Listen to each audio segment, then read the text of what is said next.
Welcome to Finding Zen with Michael Pottern, where everyday moments become sacred.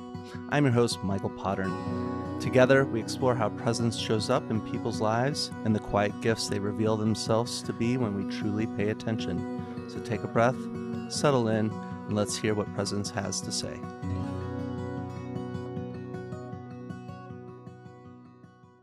I'm Tyler Martin, and welcome to Finding Zen. Today, we're going to talk about trust and faith and imagination and how we hold space for exploring all of those topics in our daily lives.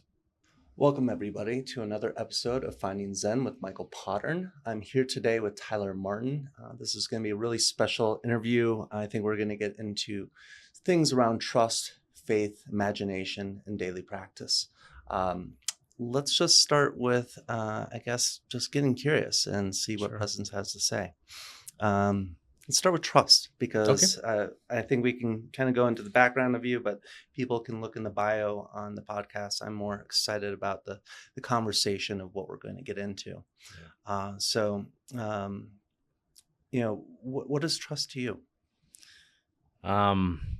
That's a big question. I think that will be probably thematic through all of this conversation is that each of these words that we discuss represents really a lived experience. We oftentimes use these words interchangeably to express concepts or in intellectual things that we need in order to determine whether we agree with each other on things. And for me, trust is an inherent capacity that we have as humans to believe that what is happening in any given moment is sufficient for what we need to do to navigate time.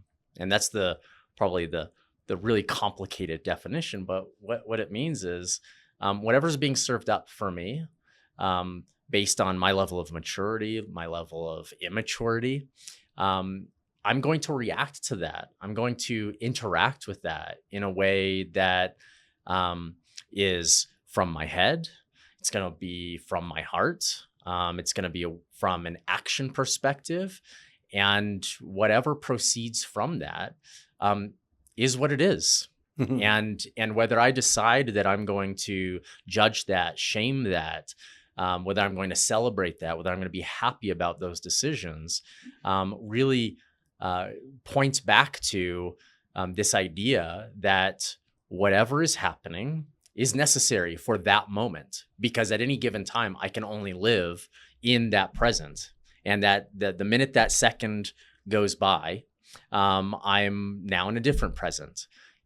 Do I inherently believe?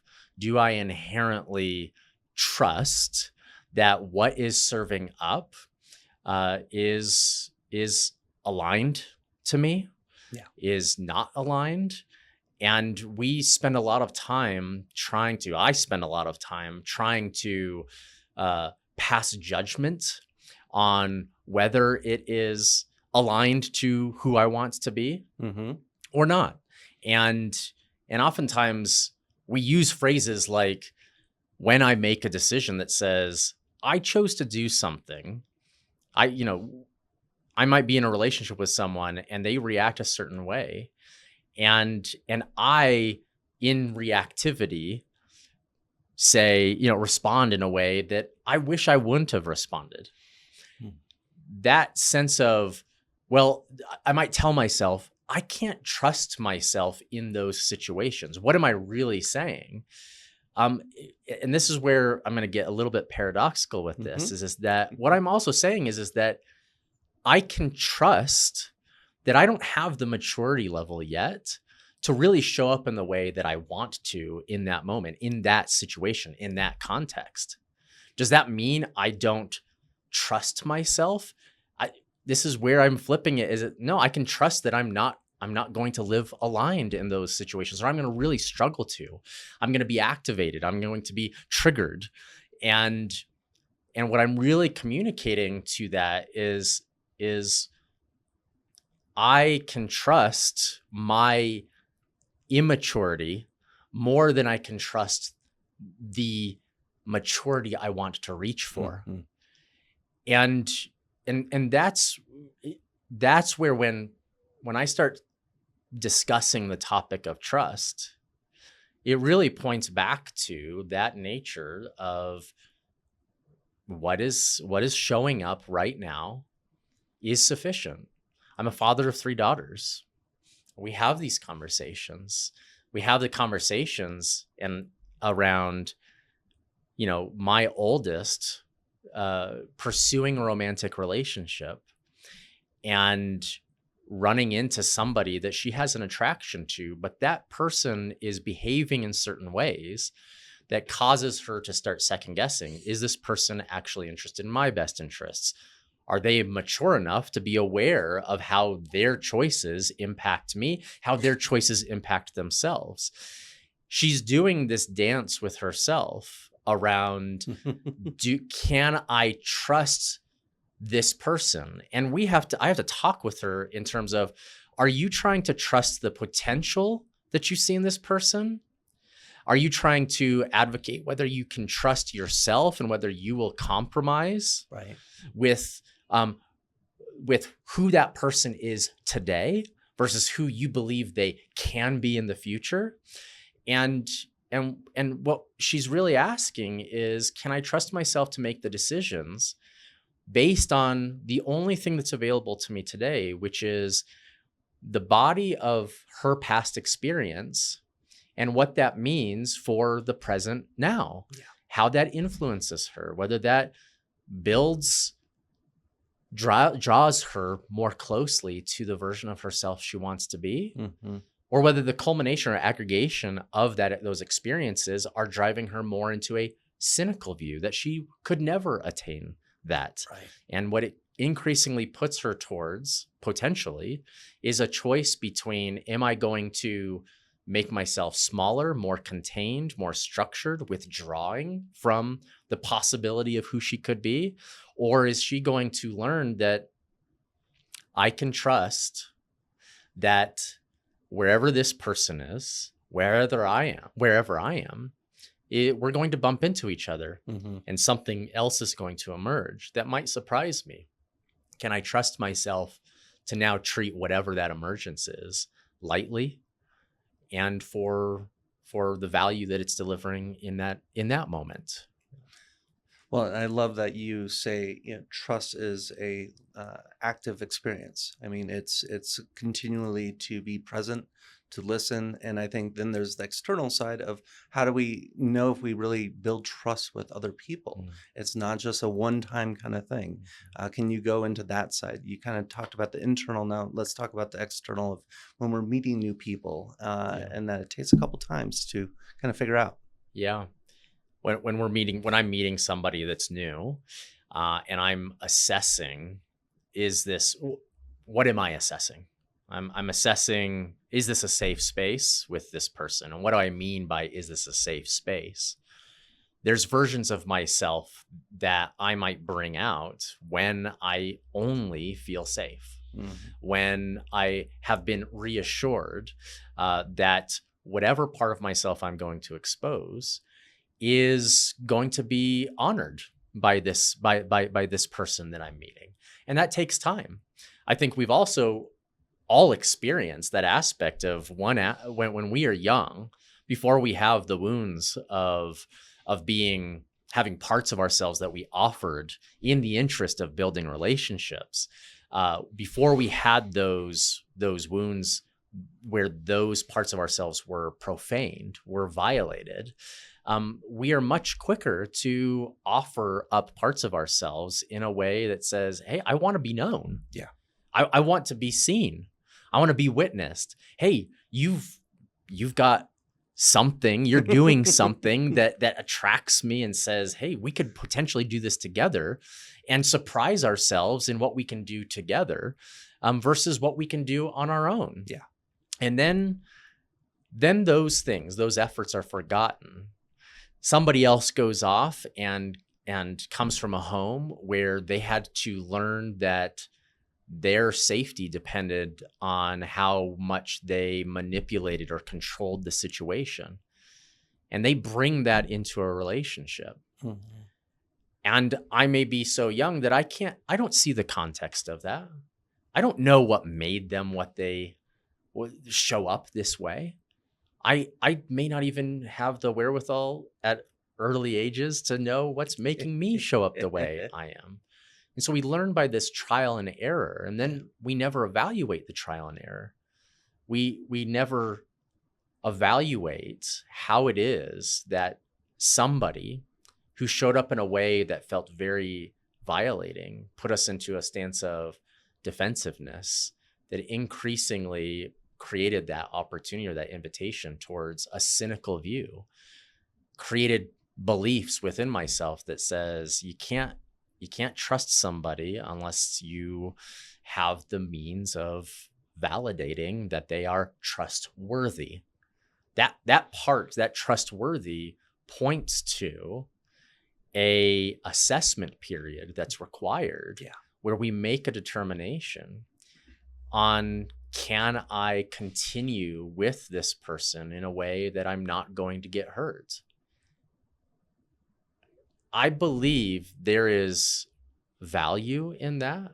That's important for us. There are social reasons why that's important for us. For me, if I'm going to go into business with somebody, I'm going to look at what their track record is. I'm going to check their references. I'm going to use time as a means for starting to understand, who is this person that I'm going to be making a long-term commitment with? Yeah. All of these things that I'm referencing is time-centric.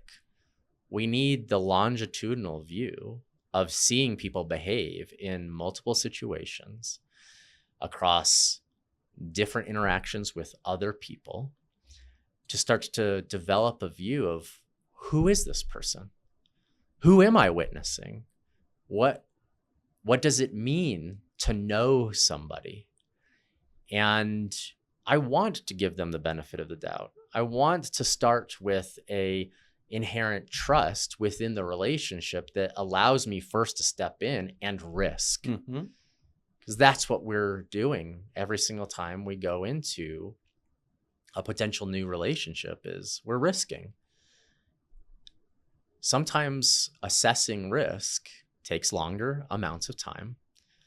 It takes confronting things within myself that says, why am I experiencing risk to myself in a way that is making me anxious, making me nervous, making me second guess, can I trust this person? Mm-hmm.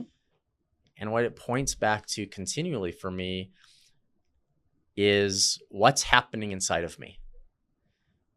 What is coming up that is saying, pay attention here? What is really happening is an awareness that I have choices at each step along the way. If I'm meeting you for the first day, I have a choice on what I'm going to disclose. That choice is influenced by whether I'm choosing to disclose information because I want to puff myself up. I want to make myself appear more learned or accomplished. I'm making choices based on whether I have just come out of a relationship where I've gotten burned, and I'm really trying to assess, are you someone that is going to burn me again? I may be gun shy. There's no right answer to that. Yeah, no, you definitely have me thinking about some different relationships in my own life right now that I'm in that process with, whether it's, business growth and some new partnerships that are unfolding there, or the new romantic relationship that I'm in. I love leaning in, but it does take patience. And I think being clear on what's happening for me and being able to share that more, gives context to both parties. Yeah. And so I find that, that trust kind of gives the connection, and then we lean into faith as kind of the ground that we stand on. Yeah. Because I know you've definitely helped me truly understand that faith isn't a belief. It's, how do we act when we walk off the edge of the map? Yeah. So let's talk about that a little bit in faith. Yeah. It has echoes of that discussion around Yeah. trust as well. Mm-hmm. To be faithful is to know that there is some standard, some quality, some sense of values that exist. And I increasingly want to be more aligned to those. Mm-hmm. Do I trust that my level of maturity, the skills, my perspective on the world, the way I perceive the world based on all that history, do I trust that how I'm going to show up is going to be faithful to the values that I actually hold, that deep core that I have? Or are they going to be hijacked? Mm-hmm.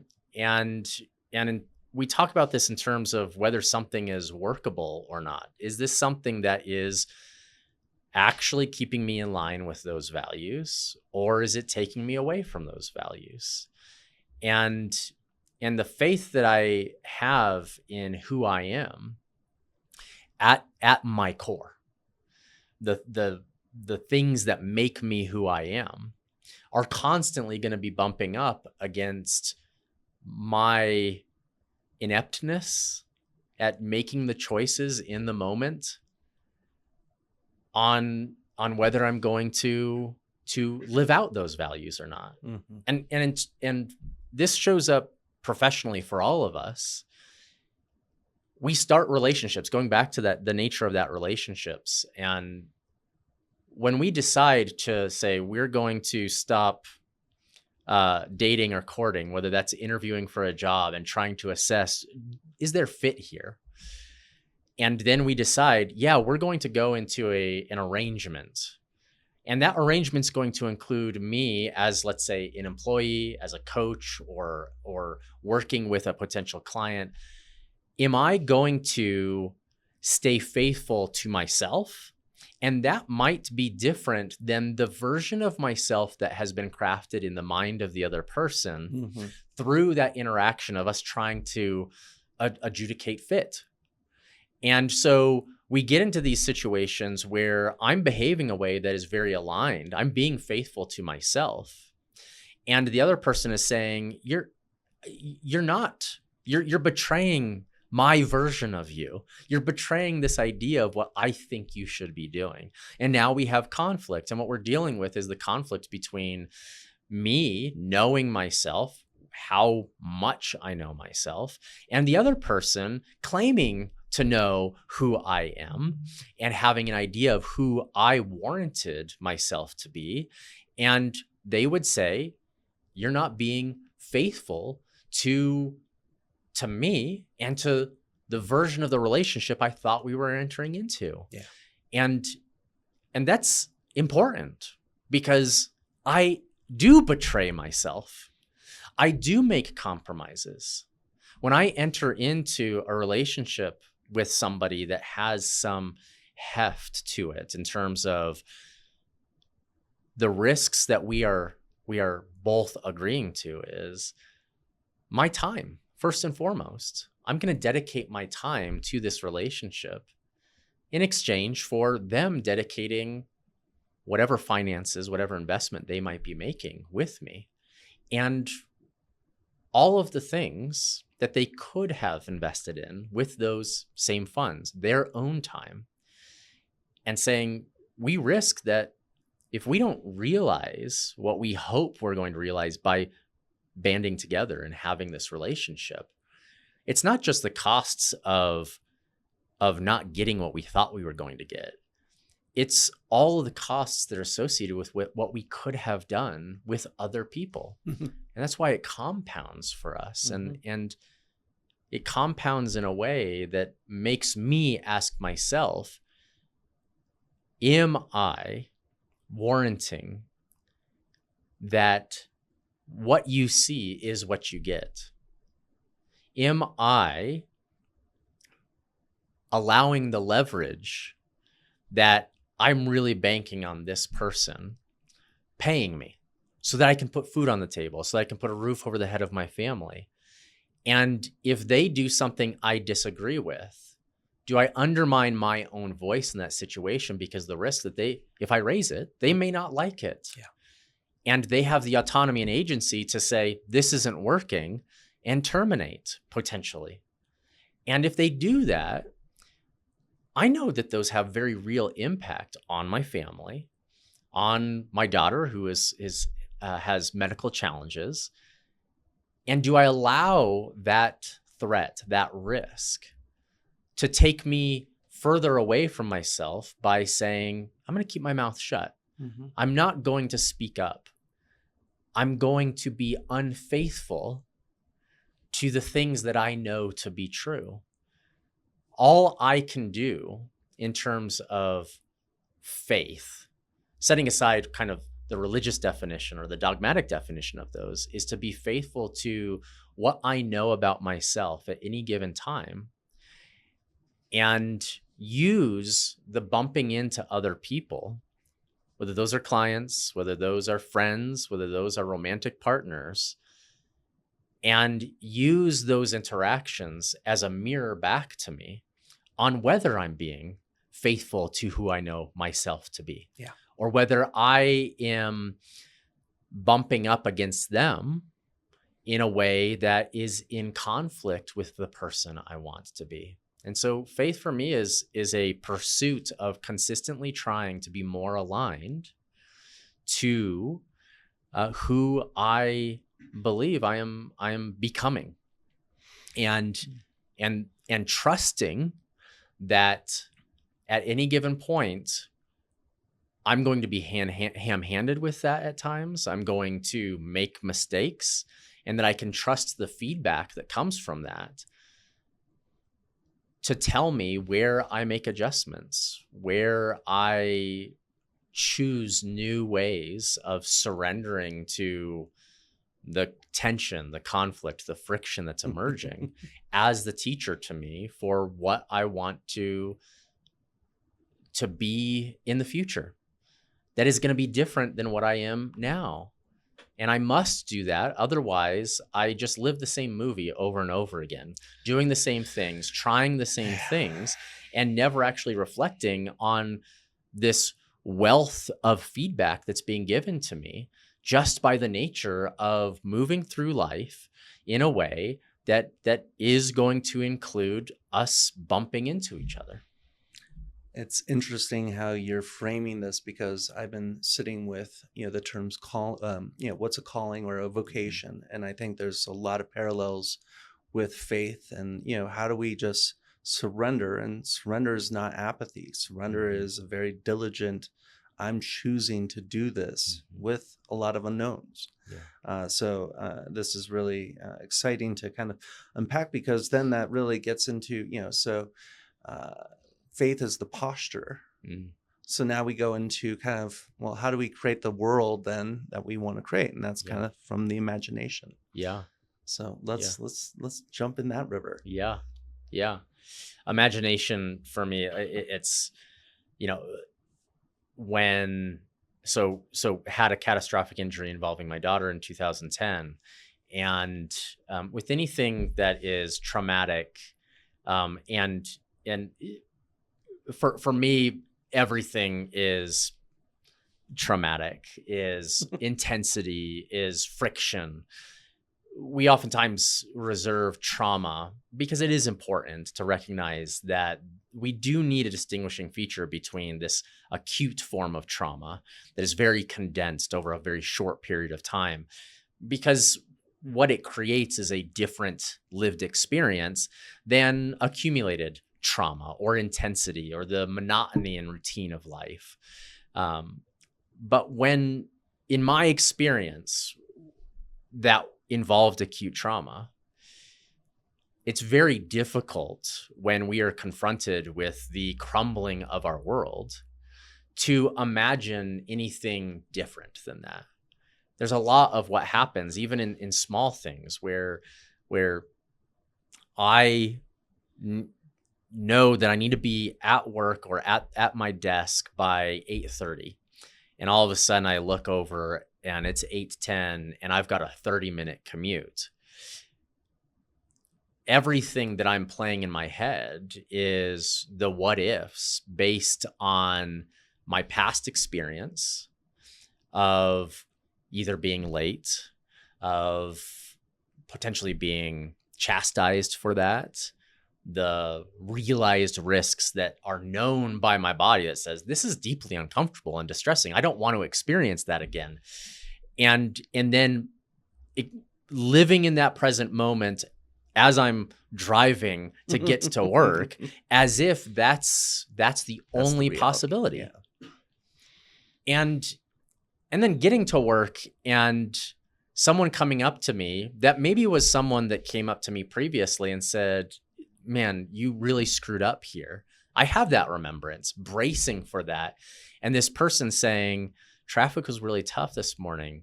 It must have been really stressful getting in this morning. And I don't know what happened for them to do something different.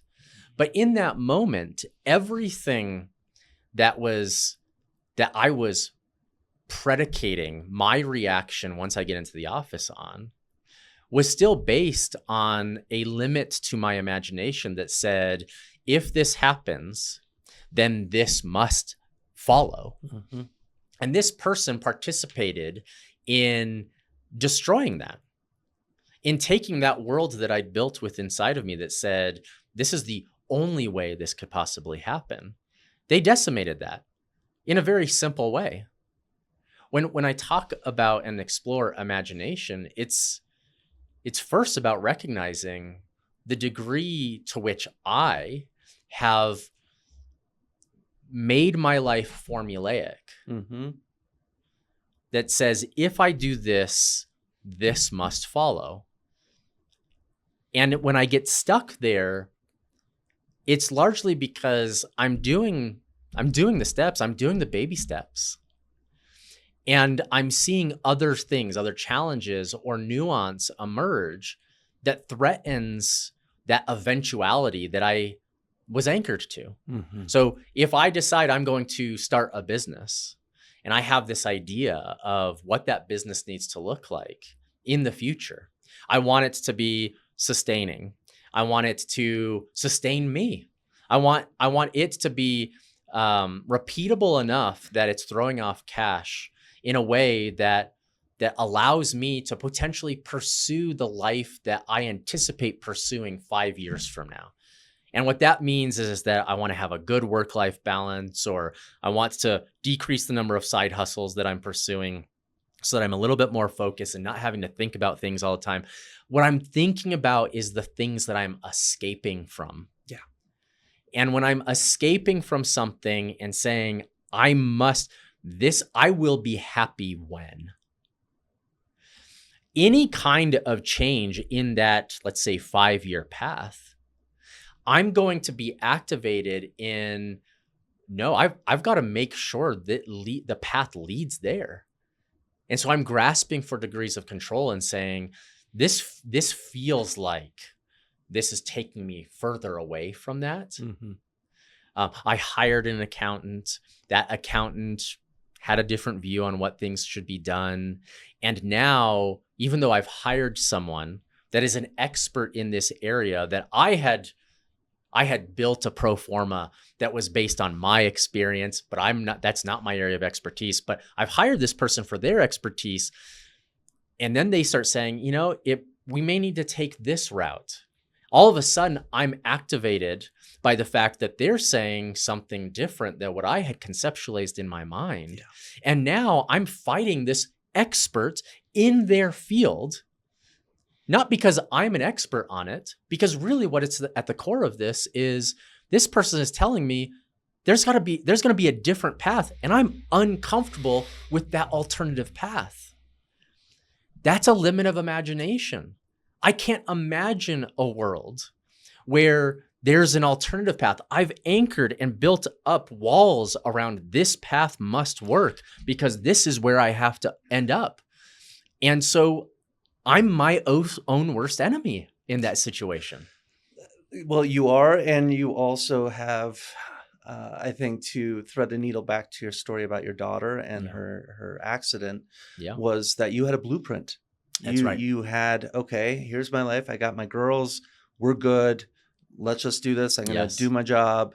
And then something happened. Mhm. And so, of course, what I'm hearing you say is it took imagination to actually sit with the pain and to say, actually, I'm not going to try to solve this. Yeah. I'm not going to try to numb this. I'm going to just sit with this. Mhm. And that to me is why I wanted to bring up the word imagination, because I think usually it's this fluffy word. And I think all these Yeah. things, woven together actually start to paint a picture of how are we actually showing up in our own internal world, as well as in the relationships that matter. Yeah. That moment where you do not know what comes next is not a problem to solve. At Denver Zen Den, we help you stay with it and understand it. And if you want to bring the magic home, we have the MindWave Technology Collection for you to find technology you can trust. Trust is built through presence, one moment at a time. Okay, let's return to the conversation with Tyler. So we are all susceptible to significant risk on this imagination, because it's not something, and I'll generalize here. It's just not something that is encouraged by the system, by the world that we grow up in. Yeah. We grew up in a world that wanted to say, oh, you want to be happy, then do these things and you will be happy. And that may have been true at a given point in time, where if you did those things, you got a college education, you got that single family home, you started your family, you followed the path. In that context, you may have increased the chances of happiness by that measure. And we won't go down the path of whether happiness is a good measure of what it means to be alive or not. We'll leave that for a different conversation. But the world changed. The context changes. And it changes based on millions, billions of choices that are made by individuals who are each trying to make sense within the construct of the system. Mm-hmm.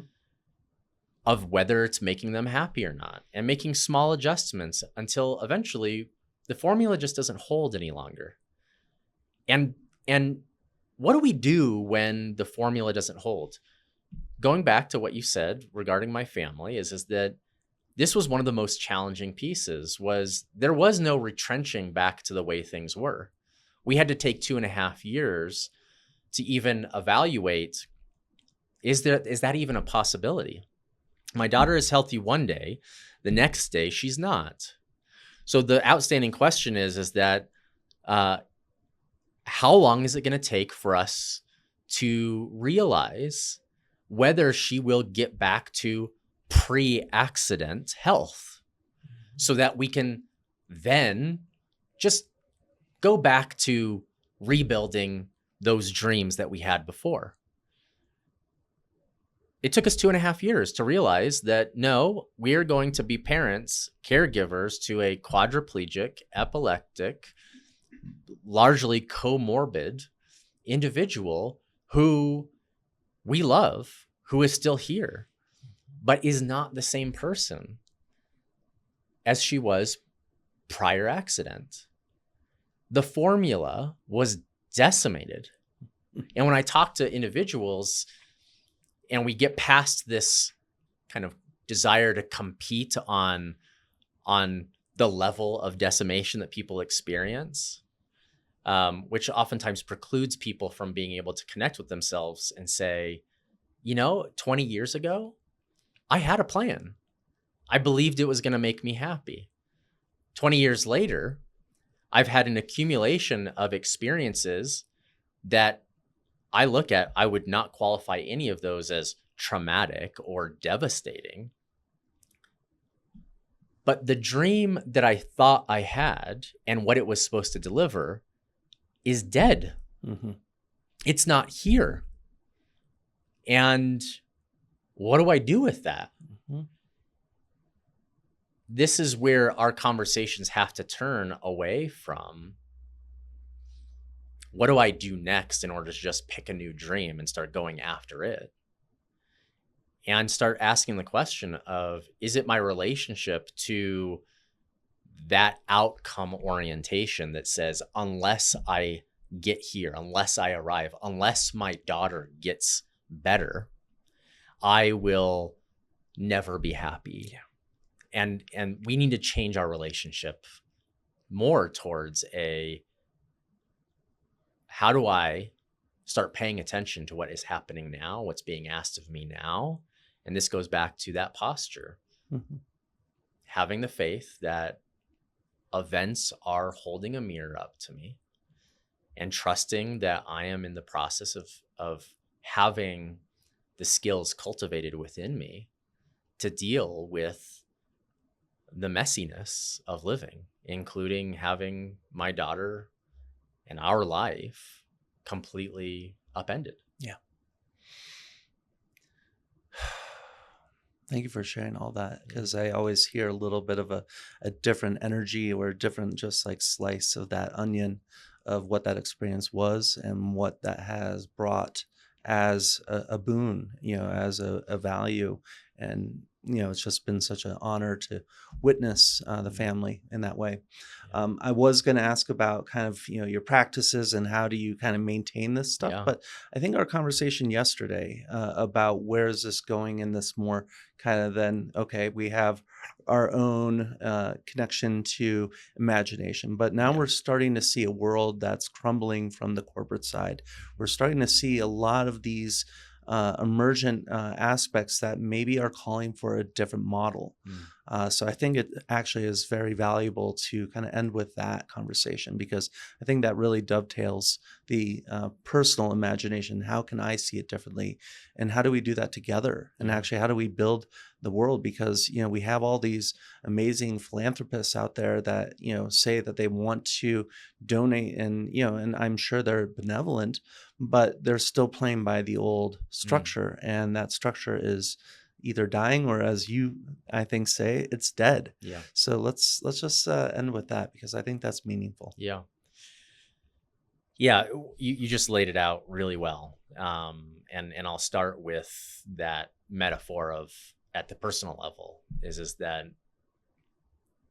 our world had fallen apart well before we knew it was, and the degree to which it had fallen apart. So there is this lag period for a lot of us. And you just mentioned it in terms of the corporate environment, is that statement that you just said, me saying, I believe that the current paradigm is dead, or at the very least, an animated carcass,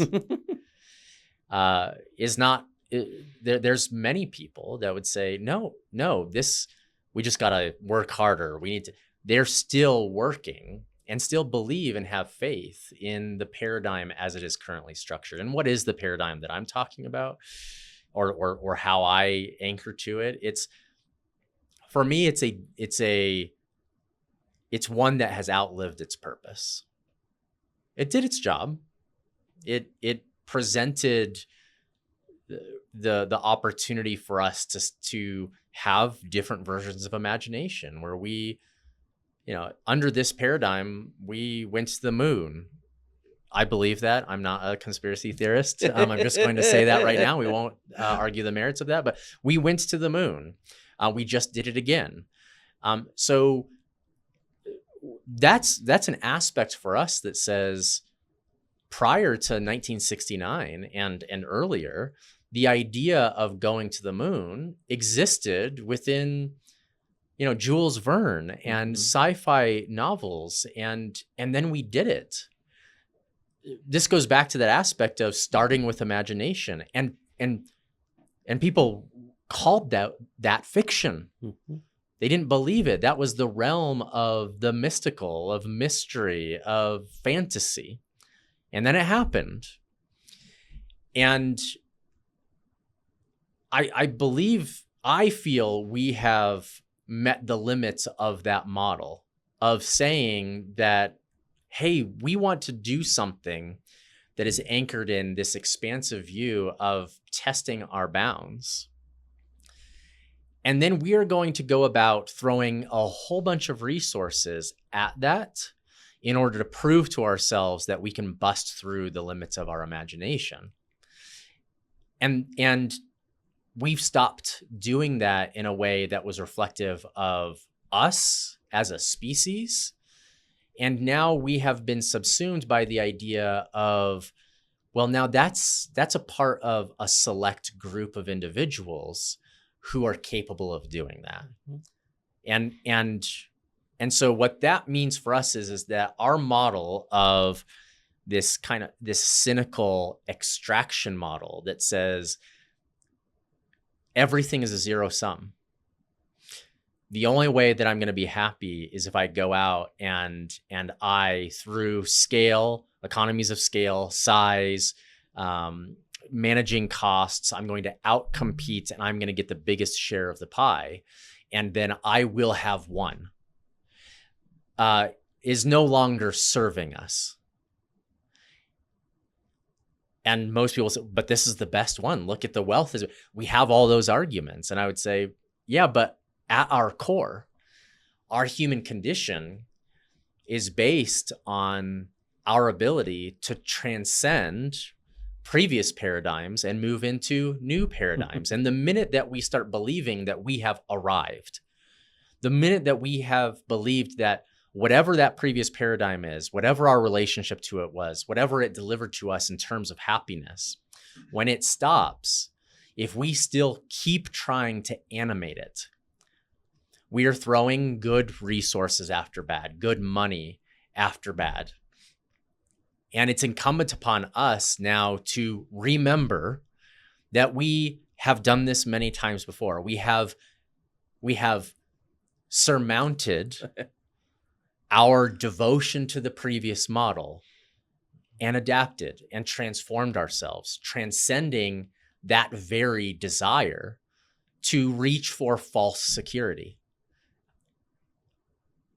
I could have, and we did, my wife and I both had to go through that activity of convincing ourselves that the old model of what our family was going to be, the old model of what our dreams were anchored around, the old model of being able to walk all three of my daughters down the aisle, or to someday be empty nesters where Tiffany and I could finally travel.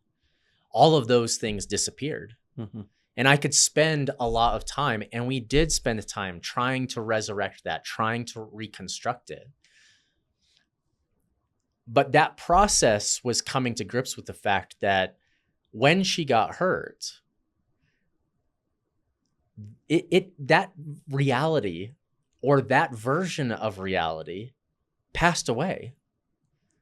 And the 2.5 years that it took us to get to catch up with the fact that it was gone. There was not things that we were going to do that was going to resurrect it, but we had to believe during that period of time that we could, because there was something that was happening in us. We were wrestling and developing the musculature for being able to step into a new paradigm. And when I look out at what's happening right now, and the turmoil and the chaos that a lot of us feel, we are in that space of, I believe, I feel, I know, we are in a paradigm shift. And there are many who are still in the process of developing the musculature for saying, okay, I finally have the wherewithal to say goodbye, to pour one out for the old paradigm, to honor it for what it did, and also to recognize that we can reach for our own shared humanity of being able to transcend the ways we've done it before and to do something new. And what I feel is calling to us is the same things that is always called to us: purpose, meaning, legacy, being good ancestors, building things that we know are going to outlive us, building things that I may never see the benefits from, but building them because that's aligned back to the faithfulness of myself that's aligned to what I want to be. I want to be that person that's not trapped in the version of myself that I need to outgrow. Yeah. And that's what, for me, the cooperative model, which we've tried before. We tried versions of that before, and they worked.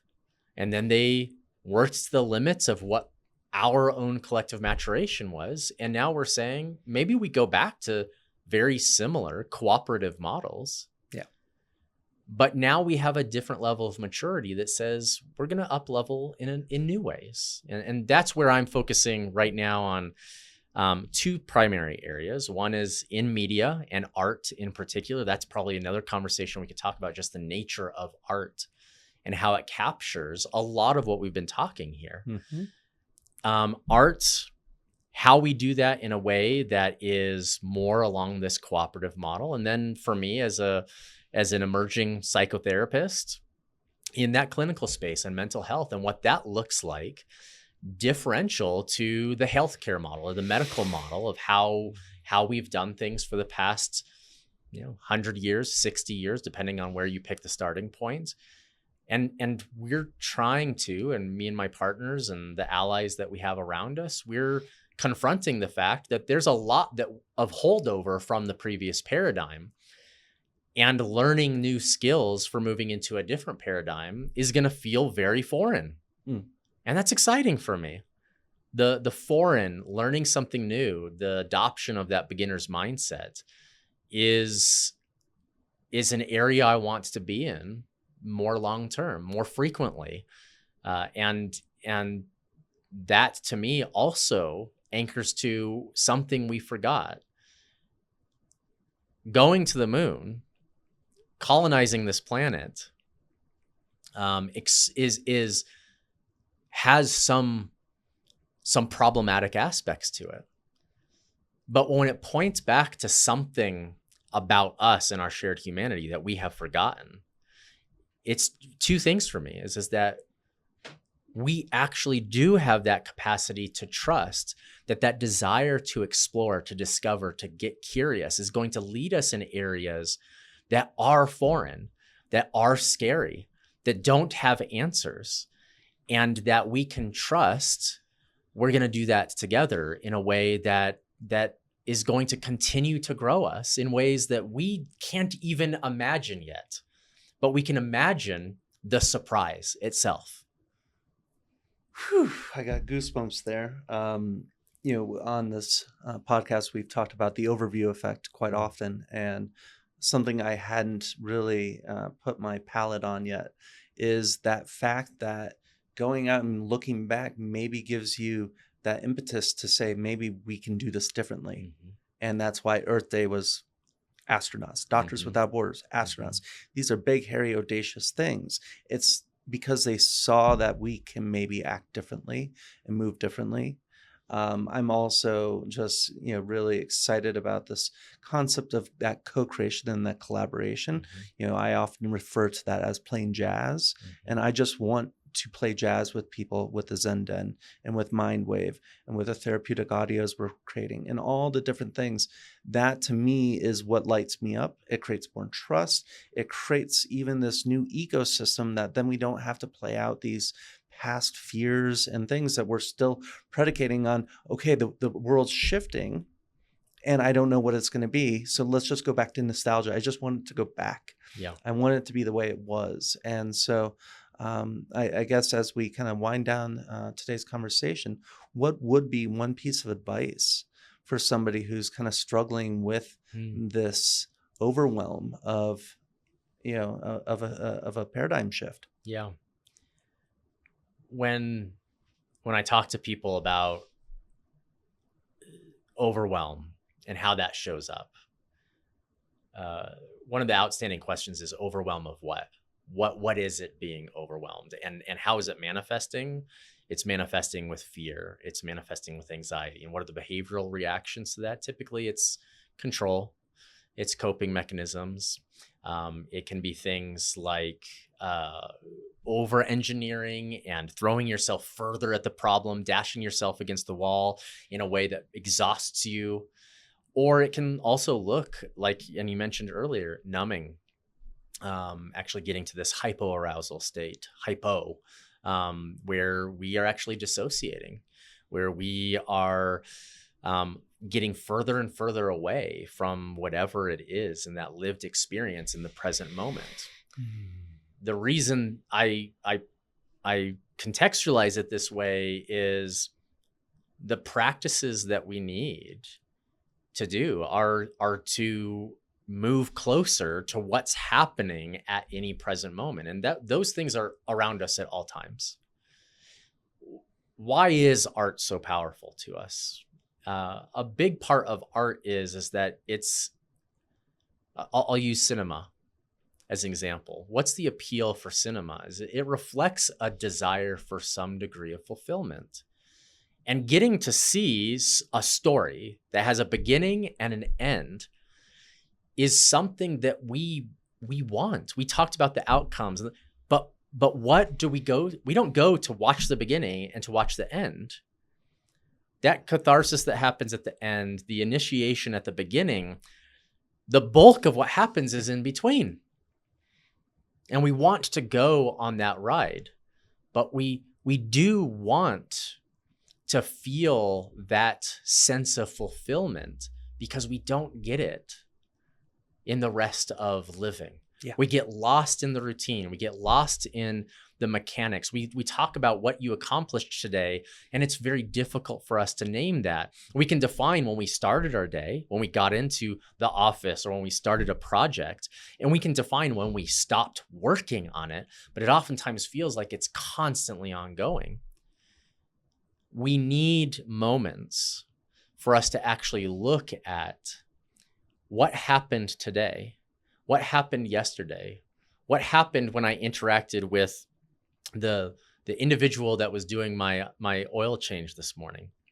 What was the sense of, what was I cultivating? Was I transacting? You have something to offer, I have something that I need.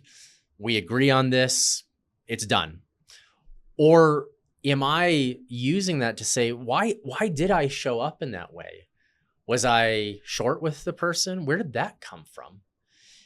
Getting curious first, instead of us thinking about I will be happy when I have enough space where I feel like I can breathe on my own land. Oh, the neighbors are encroaching. They're getting too close. I need to go. I'm going to be happy when I move somewhere else, when I escape this life encroaching on me. I will be happy when I get to the moon and I'm able to say, like, no, but I have the entire sea of tranquility to myself, right? Like when we start to recognize, oh, I have been living a life of constantly believing I will be happy when I escape whatever is happening right now. And instead we start turning and getting curious about what is happening right now. I'm feeling that neighbor encroaching on my space. Why? Why is that having such an activation within me? Where is that coming from? What do I believe about that? Until we start finding and carving out space to ask those questions, the familiar is always going to have this siren call to it, is that just keep doing the same. Eventually it will pan out. And at some point we have to start asking the question of when am I sick of my own bullshit? Yeah. And start getting curious about the bullshit itself. Why is it that I keep saying that I'm over it, and yet I keep doing the same things? And sometimes that requires the cultivation first of the skills of doing that, because that can be very confronting to us. Mm-hmm. And trauma and catastrophe and accumulated trauma will drive us to that point of asking those questions of, what does this mean? Why was I doing this in the first place? If I'm going to go back and start rebuilding the world, what's the world I actually want to build? But if I allow the fears that have been trained into me to continue grabbing the steering wheel and directing back to the incumbent model or to the old paradigm, then the solution is pretty clear. We have to get familiar and comfortable and sit with the fear itself. Yep. And none of what I'm saying is new. We just have forgotten this. And there across time of human civilization, we have had multiple wisdom traditions that have pointed at, if you don't make time for this, the emerging catastrophe around you, the chaos, is going to become so loud that you'll be forced into confronting what's in the mirror, because you're going to find that chaos, that noise is all created by you. Don't we know that? I call it the tap, the nudge, and the slap. Yeah. And the slap is when it's like, okay, Yeah. you had your time, and now we're going to get you in the river in a way that is hopefully going to course correct some things. Yeah. Well, thank you, Tyler. And My pleasure. thank you, everybody that joined us today. My invitation is to move a little slower, listen a little deeper, and keep finding the Zen in every day. Thank you for being here today. If our conversation opened something new for you, a little presence, a little wonder, share it with someone who might need it. Until next time, move a little slower, listen a little deeper, and keep finding the Zen in your own life.